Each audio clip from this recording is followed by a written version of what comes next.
It was 5:32 a.m. when Ellie pressed her cold cheek against a cracked plastic bench in the Greyhound bus station, clutching the strap of her faded blue duffel bag.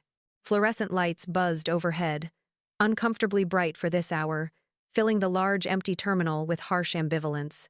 The static hum seemed to echo the chaos in her mind, the swirl of memories, what-ifs, and guilt that had been her life since her mother died. She had no idea what to expect. Colorado was just a word on the return address of one letter she had received exactly 2 days ago, the first contact from her biological father in 17 years. Dear Ellie, I know I've never been a part of your life, and for that I'll never forgive myself. If you ever need a place, my door's open. No judgment. Cal Monroe. 4 lines. No apologies, no explanations. Just a name she barely recognized and a fragile promise she didn't trust. Ellie stared at the envelope every night since it arrived. The return address faint but now real. Monroe Ranch, Milner, Colorado. Her duffel held a few things: 2 hoodies, a couple of battered novels, several notebooks filled with half-formed poems, and in an old, dented coffee can wrapped in scarves lay her mother's ashes. Those ashes had been the last gift she carried.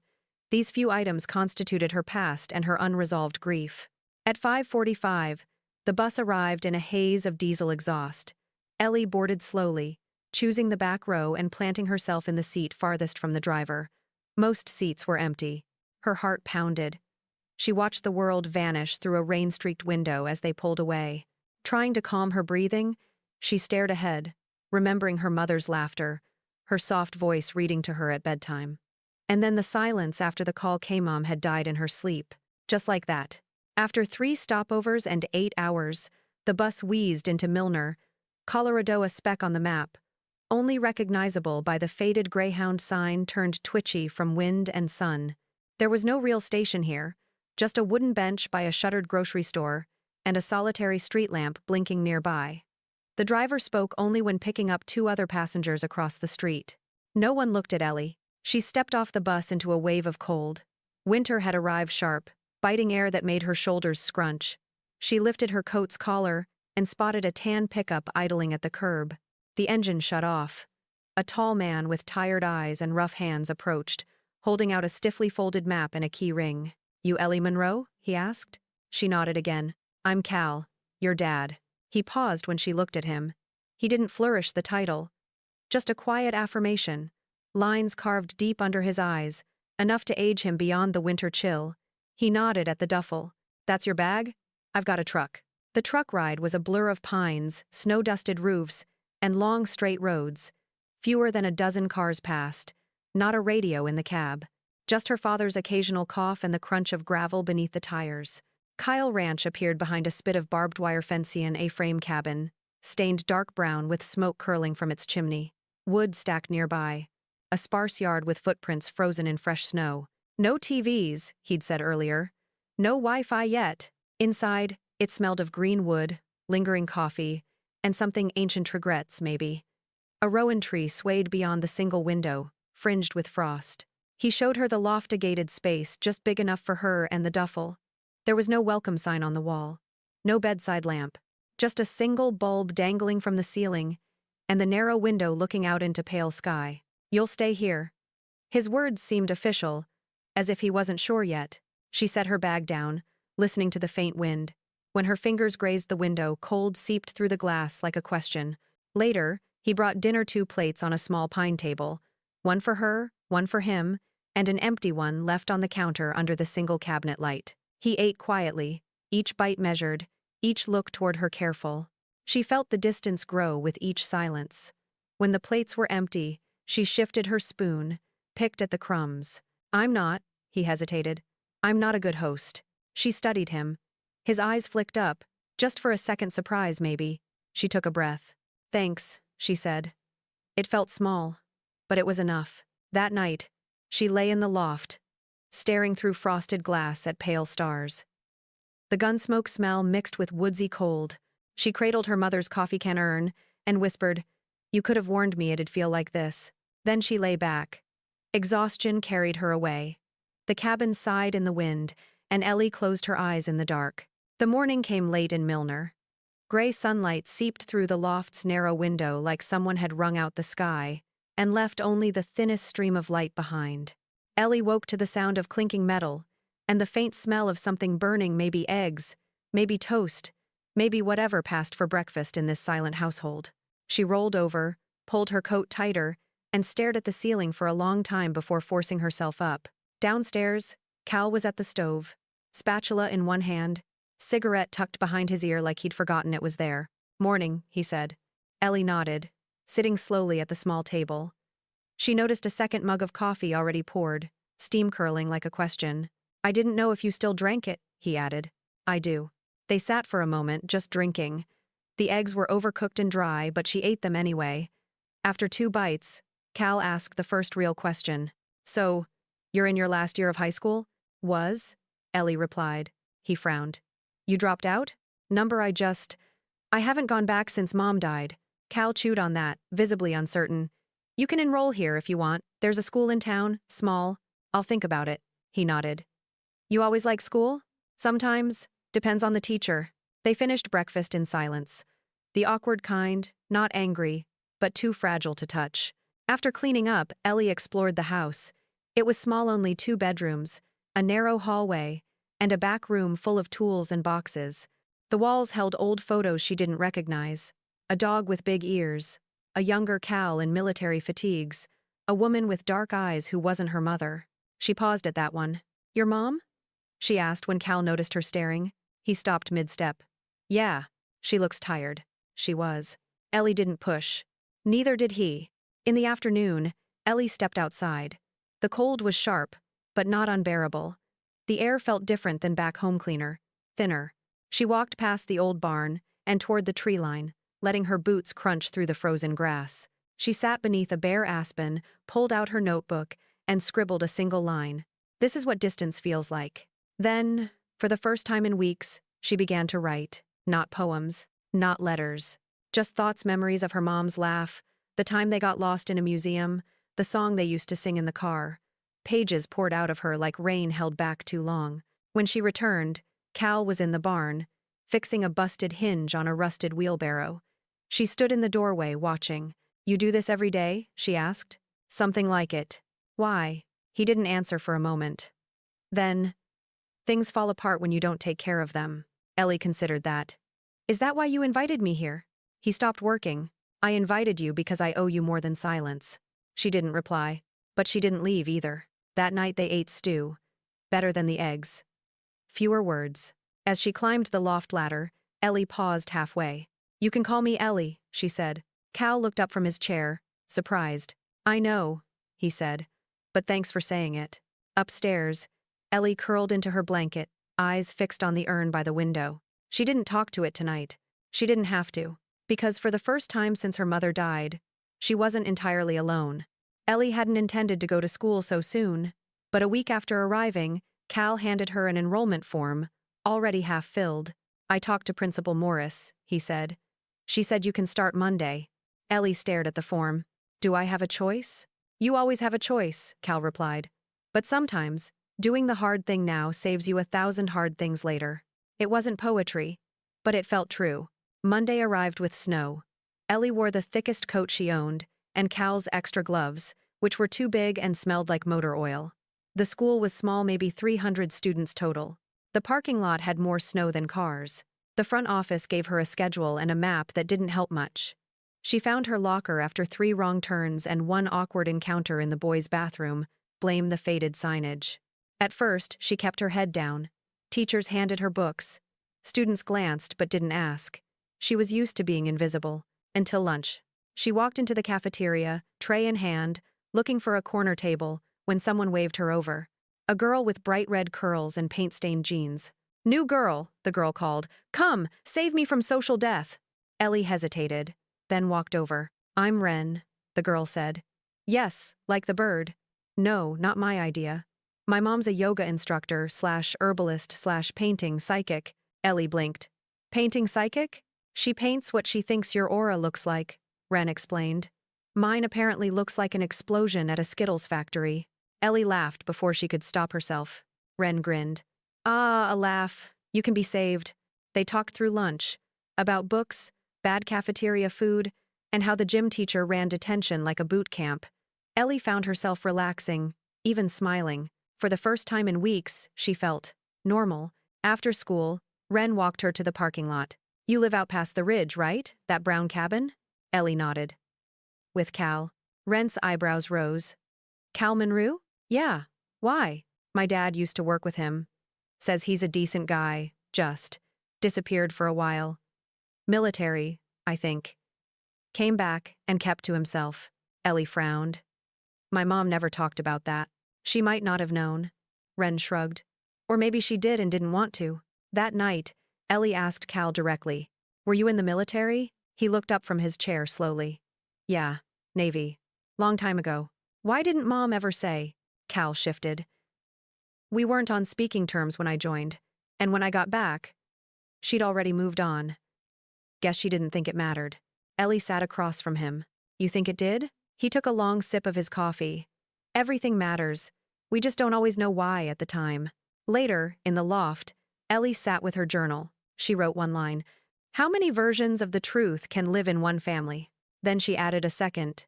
And which one do I belong to? The wind howled outside, and she didn't know the answer. The attic wasn't much more than a crawl space, a wedge of dusty beams and forgotten boxes between the ceiling and the roof.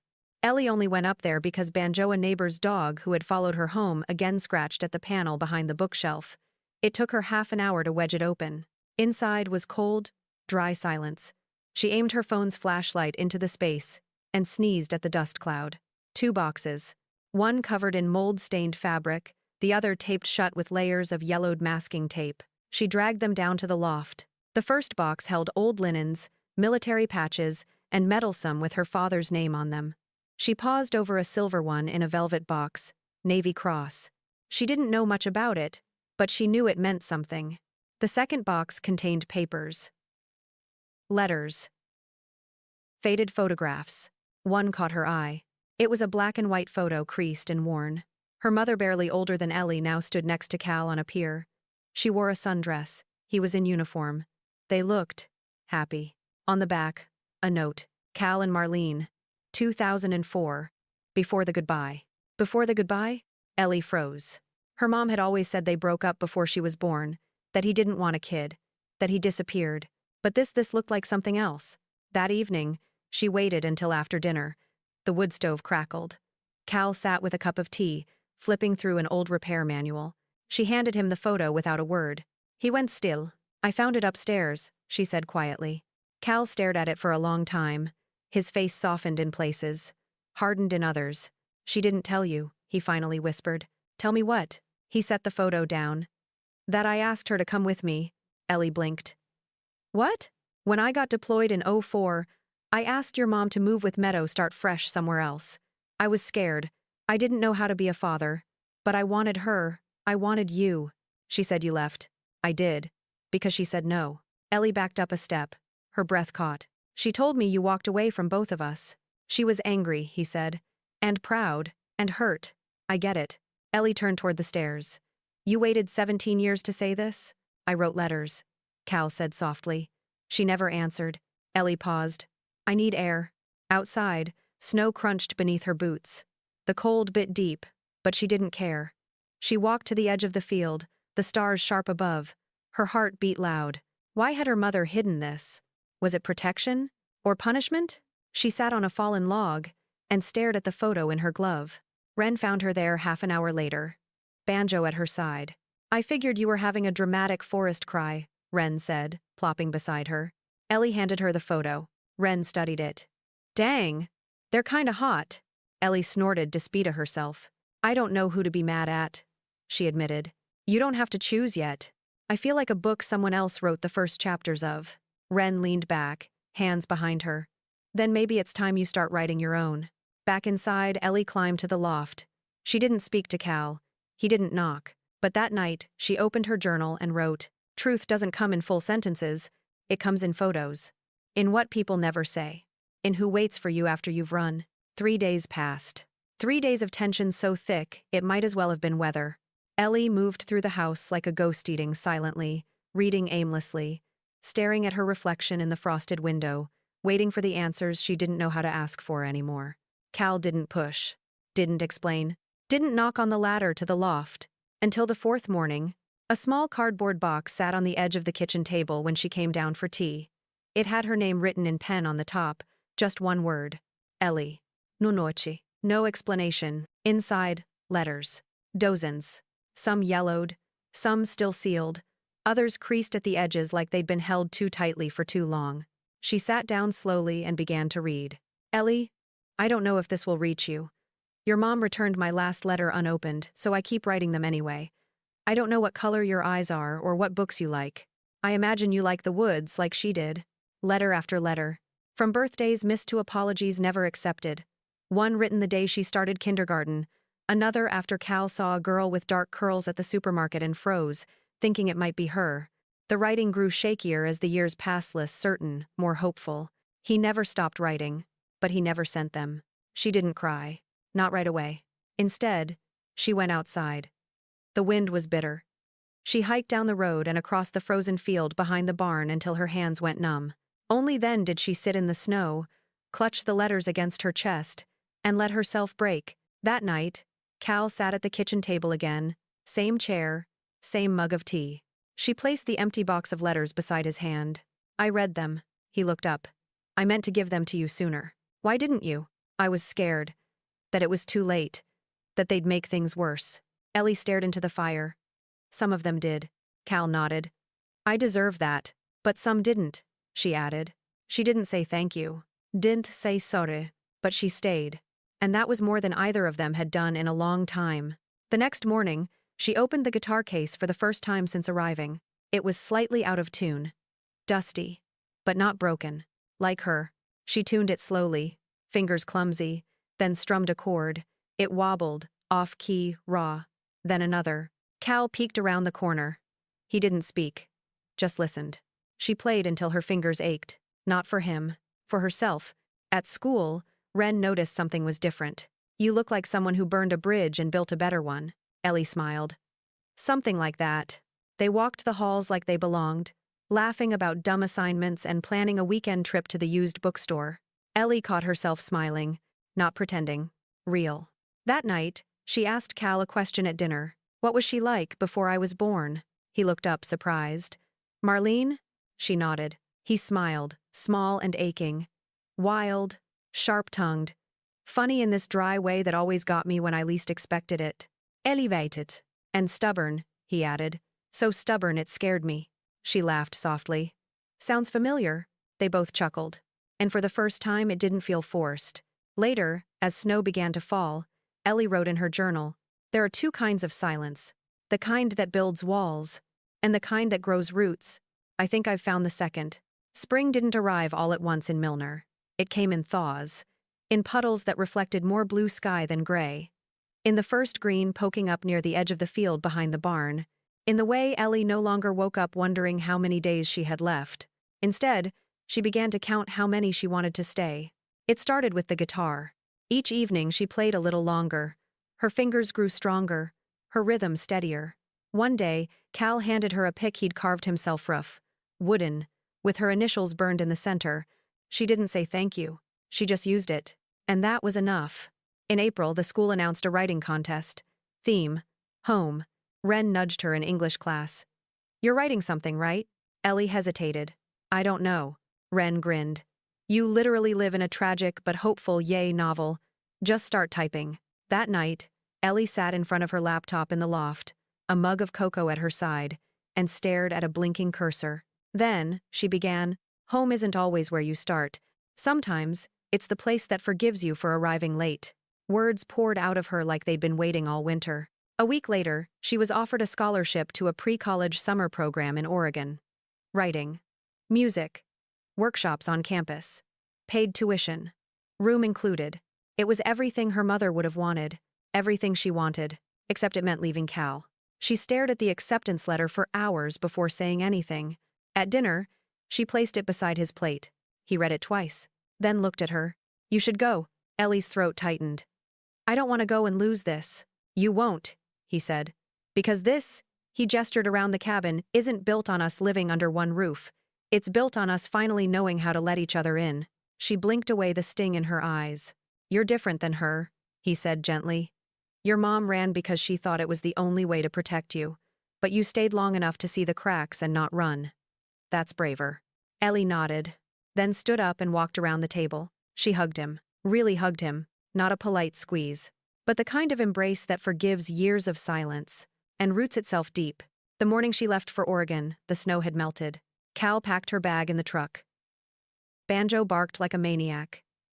Ren painted a small canvas and forced her to pack it. The picture. A mountain split open, and a girl standing inside the crack, holding a pen and a guitar. She didn't cry until the last turn out of Milner, but she smiled through the tears. Because for the first time in a long time, leaving didn't mean losing. On her first night in Oregon, she stood in her dorm room and pulled out her journal. One last entry. The sky broke the day I arrived in Milner. But it didn't. I grew through the crack. And now, the sky isn't broken. It's just wide open.